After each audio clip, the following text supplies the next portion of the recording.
जन्म जन्म के पुण्य फले, आओ सब महाकुंभ चले। कुंभ नगरी प्रयागराज में आप सभी का स्वागत है। ये दुनिया का सबसे बड़ा आयोजन है। 13 जनवरी से लेकर 26 फरवरी तक रहने वाला है ये महाकुंभ, यानी कि 45 दिन तक। जो भक्त या श्रद्धालु यहाँ आने वाले हैं उनके लिए इस वीडियो में रहेगी कंप्लीट इन्फॉर्मेशन, और जो घर में बैठकर दर्शन करना चाहते हैं उन्हें हम कराएंगे मानसिक रूप से दर्शन। इस वीडियो में हम देखने वाले हैं कैसे आप यहाँ दर्शन कर सकते हैं, त्रिवेणी संगम देखेंगे हम, साथ में ही पूरे भारत के फेमस बड़े हनुमान जी की लेटी हुई प्रतिमा के दर्शन करेंगे। ऐसा कहा जाता है अगर दर्शन नहीं किए तो आपकी जो यात्रा है वो अधूरी मानी जाएगी। पॉन्डून ब्रिज देखेंगे, अखाड़ा सन दर्शन करेंगे, बसेस के बारे में जानेंगे, वेणी माधव मंदिर के दर्शन करेंगे, साथ ही अलोपी देवी पीठ मंदिर के भी दर्शन करेंगे, और लास्ट में सबसे इम्पोर्टेंट यानी कि रुकने की क्या व्यवस्था रहेगी भक्त लोगों के लिए वो देखेंगे, जो कि सबसे मेन चीज होने वाली है। इस वीडियो के बाद आपको और कोई वीडियो देखने की जरूरत नहीं पड़ेगी। अगर चैनल पे पहली बार आए तो सब्सक्राइब करना ना भूलें। वीडियो को करते हैं स्टार्ट। जय श्री प्रयागराज धाम। अक्सर हमें एक कहानी बताई जाती है कि कुंभ के मेले में दो भाई बिछड़ जाते हैं। अगर आप बात करें 1943 में तकदीर मूवी की, 71 में मेला की, या फिर 94 में अंदाज अपना अपना की, इन सारी फिल्मों में कुंभ मेला के बारे में बात हुई है। लेकिन हर बार हमें बताया गया है कि कुंभ का मतलब होता है दो भाइयों का बिछड़ना या फिर माँ से अपने बेटे का बिछड़ जाना। जाहिर सी बात है, जो हम देखते हैं उसी पे हम विश्वास कर लेते हैं। ये जैसा दिखता है वैसा होता नहीं, तो इसी के बारे में आज हम बात करने वाले हैं। कुंभ मेला 12 साल में एक बार पड़ता है, क्योंकि कुंभ मेला जुपिटर प्लैनेट यानी कि बृहस्पति ग्रह की साइकिल पर आधारित है। बृहस्पति ग्रह हर 12 साल बाद सूर्य का एक चक्कर लगाकर उसी राशि में दोबारा आता है और उसी समय ही कुंभ मेला पड़ता है। आई एम श्योर आप सभी के मन में एक सवाल जरूर आया होगा। सबसे बड़ा सवाल, प्रयागराज का कुंभ ही क्यों विशेष महत्व रखता है? क्योंकि बाकी 3 स्थानों पर जो कुंभ लगता है वो एक नदी के तट पर होता है। अगर बात करें हरिद्वार की, तो हरिद्वार का जो कुंभ है वो गंगा के तट पर है। उज्जैन का जो कुंभ है वो शिप्रा के तट पर है। नासिक का जो कुंभ है वो गोदावरी के तट पर है। लेकिन प्रयागराज का जो कुंभ है वह गंगा, यमुना, सरस्वती के त्रिवेणी संगम पर लगता है। हम धीरे धीरे आगे बढ़ेंगे, तो बिल्कुल भी कंफ्यूज मत होना। कुछ भी कंफ्यूजन होता है तो कमेंट जरूर करना, मैं उसका आंसर जरूर दूंगा। तो सबसे पहले प्रयागराज में आकर आपको क्या करना होता है? स्नान।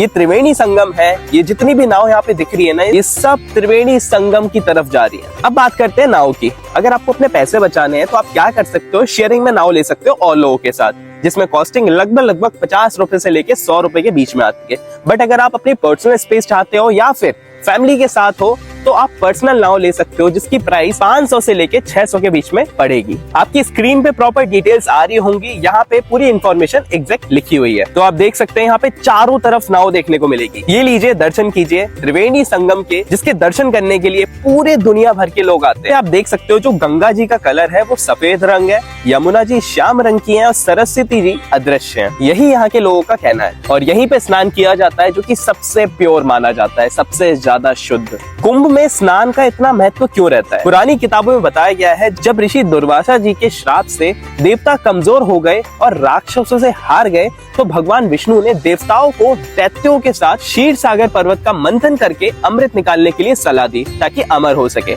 जिसे समुद्र मंथन भी कहा जाता है। तो जैसे ही ये अमृत कलश समुद्र से निकलता है, तो इंद्रदेव के पुत्र जयंत कोई का रूप धारण करके अमृत कलश को लेकर आकाश में उड़ जाते हैं। रास्ते में देवता जब उन्हें पकड़ते हैं तो अमृत की बूंदें धरती लोक पर 4 जगह पर गिरती हैं, और वो 4 जगह हैं हरिद्वार, प्रयागराज, नासिक और उज्जैन। स्नान करने के बाद अगर आप सोच रहे हो कि यहाँ पे चेंजिंग रूम मिलेगा या नहीं मिलेगा, तो मैं आपको बता दूं, यहाँ पे चेंजिंग रूम की भी फैसिलिटी दी गई है, साथ में ही टॉयलेट यानी कि शौचालय की भी फैसिलिटी मिलेगी। अब चलते हैं संगम के किनारे यानी कि लेटे बड़े हनुमान जी मंदिर के दर्शन करने।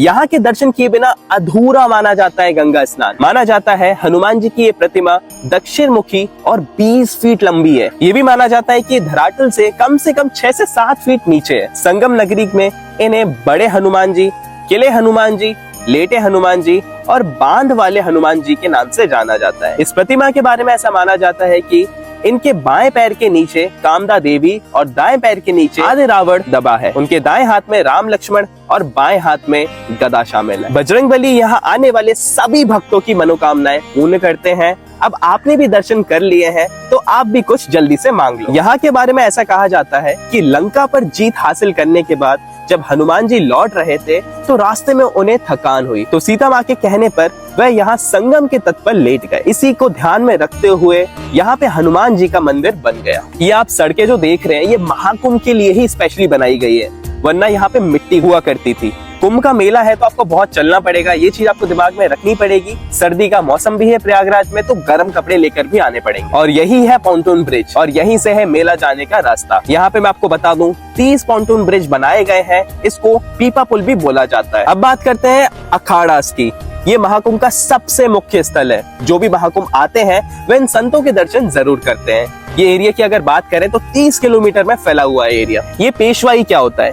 पेशवाई प्रोसेशन एक रॉयल जुलूस होता है नागा साधु जो कुंभ मेला के दौरान निकाला जाता है। ये प्रोसेशन अखाड़ा या किसी साधु संप्रदाय के कुंभ मेला में पहुंचने को दर्शाता है। इस शाही जुलूस में हाथी, घोड़े और बड़ी शानो शौकत होती है। प्रोसेशन के दौरान साधु अपने एक्रोबेटिक स्किल्स और तलवारों के साथ मार्शल स्किल्स का जबरदस्त प्रदर्शन करते हैं। पेशवाई शब्द का मतलब होता है मेहमान का स्वागत करना या एक मराठा शिव का पद या कार्य। अब बात कर लेते हैं बसेस की। जैसे कि आप अपनी स्क्रीन पर देख सकते हो, कुंभ मेला के टाइम यही बसेस चलेंगी। शाही स्नान के टाइम यही बसेस आपको फ्री ऑफ कॉस्ट में लेकर जाएगी। इसके अगर चार्जेस के बारे में बात करें तो 5 रुपए से 50 रुपए के बीच में होने वाले हैं। और एक बार और बता दूं कि कुंभ मेला के टाइम ऑटो रिक्शा बंद कर दिए जाते हैं। महाकुंभ 25 सेक्टर में बटा हुआ है, 4 से 5 एरियाज में फैला हुआ है। परेड ग्राउंड, संगम क्षेत्र, जूनसी तेलियारगंज, अराइल घाट। अब चलते हैं वेनी माधव मंदिर में। प्रयागराज के वेनी माधव मंदिर भक्ति, इतिहास और अच्छाई और बुराई के अनंत संघर्ष का एक जीता जागता प्रतीक है। इस मंदिर की कहानियां और इसका आध्यात्मिक महत्व दोनों मिलकर इसे एक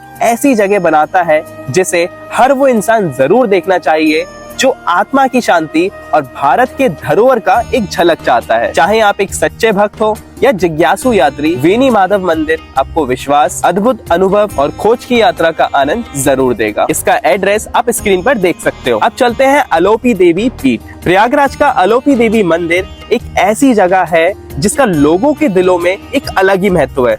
बाकी मंदिरों की तरह यहाँ आपको देवी देवताओं की मूर्ति नहीं मिलेगी, बल्कि एक लकड़ी का पल्ला है झूला टाइप, जिसे देखने और पूजने लोग आते हैं। इस पल्ले के पीछे एक पुरानी कहानी जुड़ी हुई है जो देवी सती से संबंधित है और यही इस मंदिर को इतना अलग बनाती है।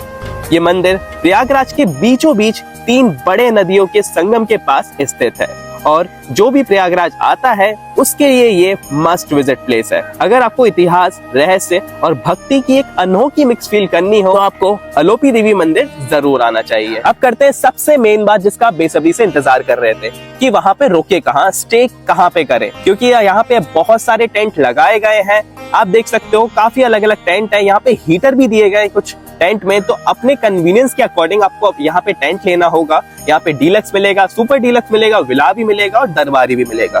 तो आपके लिए थोड़ा सा टास्क इजी कर देता हूँ। ये एक वेबसाइट है UPSTDC। यहाँ पे आप टाइप करोगे UPSTDC कुंभ टेंट बुकिंग। इस पे आप सर्च करने के बाद बहुत सारे ऑप्शंस यहाँ पे आपको मिल जाएंगे जहाँ पे आप इजीली रूम बुक कर सकते हो। थोड़ी सी प्रोसेस और इजी कर देता हूँ। स्क्रीन पर दिए गए नंबर पे आप कांटेक्ट कर सकते हो, डायरेक्टली आपकी बात हो जाएगी। और आप अगर ऑनलाइन नहीं कर पाए या फिर नहीं कर पा रहे हो या फिर नहीं करना चाहते हो तो आप यहाँ पर आकर ऑफलाइन भी कर सकते हो। काफी रश होने वाला है। यहाँ पे आपको जन आश्रय स्थल मिलेगा। 100 से 200 रुपए का किराया रहेगा जहाँ पे आपको डॉर्मेटरी मिल जाएगी। बस आपको अपना आधार कार्ड यहाँ पे जमा करना होगा या फिर दिखाना होगा। So this is all about Mahakumbh 2025। I hope आपको आपके सारे डाउट्स क्लियर हुए होंगे, या फिर आपको कुछ पूछना है तो आप कमेंट करके जरूर बताना। और अगर वीडियो अच्छी लगी हो तो शेयर करना अपने दोस्तों के साथ या फिर उनके साथ जो जाना चाहते हैं यहाँ पर, क्योंकि अभी तो बस शुरुआत है। मिलते हैं अब अगली वीडियो में। Till the time take care, bye bye guys. जय श्री प्रयागराज धाम।